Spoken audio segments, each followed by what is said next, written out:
So, welcome to the rock.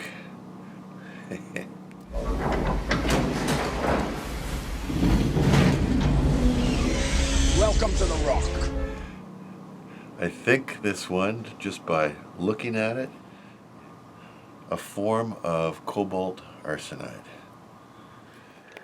that I picked up metal detecting because I thought it was silver.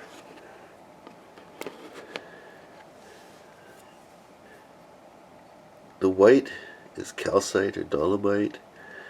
These crystals in here are more than likely an arsenide, but I can see a bit of pink bloom on it after cleaning, which is urethorite, so these may have cobalt in them. Now, where I had sliced it, just to see what was inside, you can see there's nothing really shiny. So, I don't think this is silver.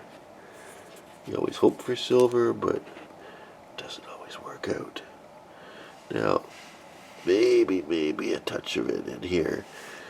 So, normally I would just call this a mixed metal. It wouldn't do much with it beyond that. But I'm curious as to whether or not this can clean up. I'd like to know how you plan on accomplishing that. So the first thing we're going to do is polish this cut edge just by hand, see if I can get it to shine, and then etch out some of this white calcite just to see what some of the remaining metal looks like. See what's buried in that calcite. So let's go. When you're working on these rocks, polishing, cutting, anything like that, you really want to do it outside. You do not want to have any of the nasties, like arsenic, getting into your house as dust, because you don't want to breathe this stuff. So, even though it's winter, I'm going to start this outside.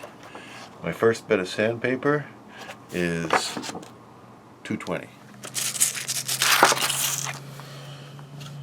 Okay, a little bit of water.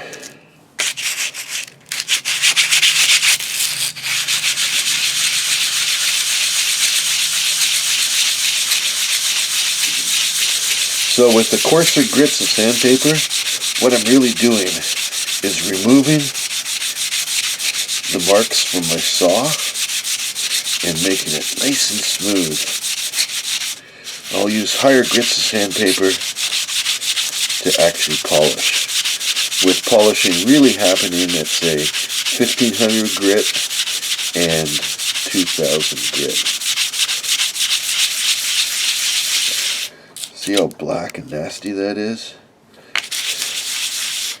But it's starting to do a job.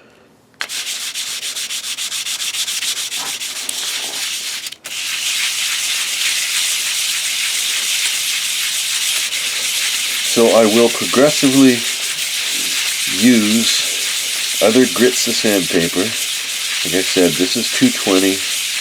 I'll go to maybe 400 or 600, 800, and then up to 1500 and 2000. Yuck.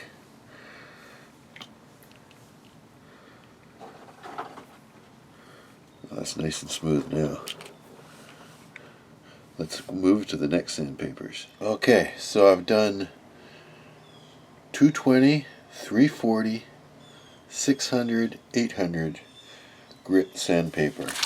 I couldn't find my 1500, but what I have here is 2000. So I'll finish it off with that, and let's see how the rock looks.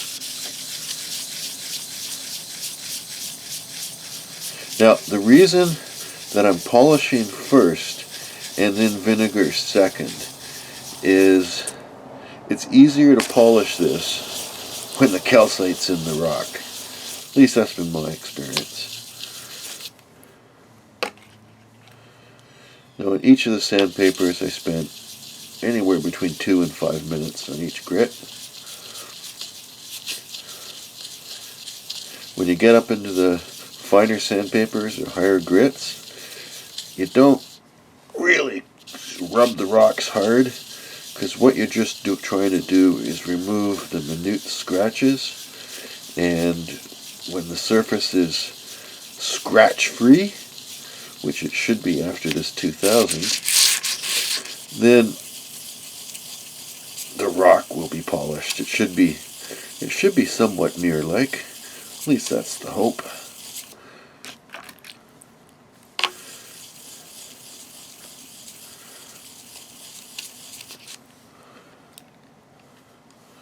See that? Nice. Okay. I'll continue a bit further. I'll let you see the final result after I do this another couple minutes. Okay, there we go. Welcome to the Rock. Nice and shiny.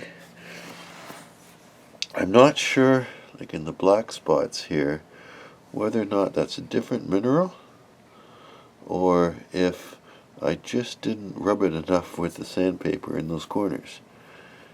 But actually, I like the contrast, because I have the white calcite, the shiny metal, and then the black streak.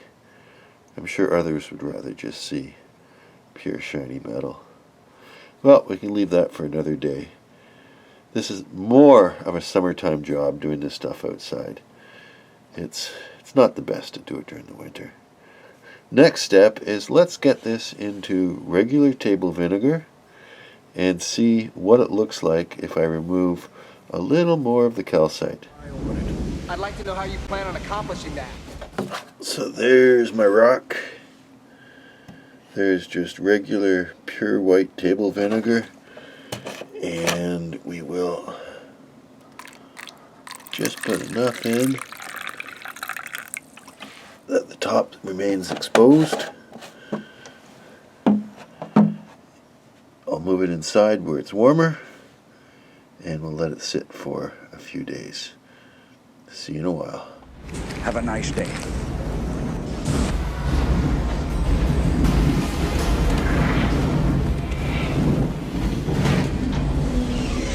Welcome to the Rock.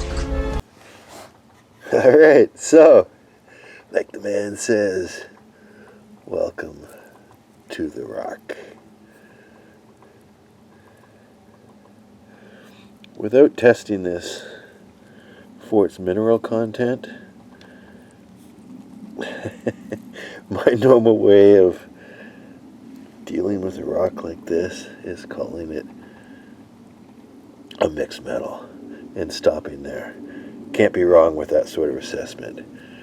If I was to guess, and looking at the minerals that are here and what was there when we started, so I would say this is more than likely Safflorite or Scudderudite,